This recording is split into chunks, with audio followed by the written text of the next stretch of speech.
ಕರಾವಳಿಯಲ್ಲಿ ಮುಂಗಾರು ಅಬ್ಬರ, ಹಲವೆಡೆ ಮನೆ ಕುಸಿತ, ವಿದ್ಯುತ್ ಸ್ಪರ್ಶಿಸಿ ಇಬ್ಬರು ಆಟೋ ಚಾಲಕರ ಸಾವು.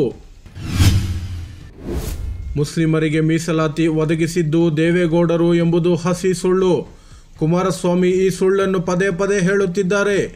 ಎಸ್ಡಿಪಿಐ ನಾಯಕ ಅಫ್ಜಲ್ ಕೊಡ್ಲಿಪೇಟೆ. ಟಿ20 ವಿಶ್ವಕಪ್ ಮೊದಲ ಸೆಮಿಫೈನಲ್ನಲ್ಲಿ ಅಫ್ಘಾನಿಸ್ತಾನಕ್ಕೆ ಹೀನಾಯ ಸೋಲು. ಮೊದಲ ಬಾರಿಗೆ ವರ್ಲ್ಡ್ ಕಪ್ ಫೈನಲ್ ಪ್ರವೇಶಿಸಿದ ದಕ್ಷಿಣ ಆಫ್ರಿಕಾ.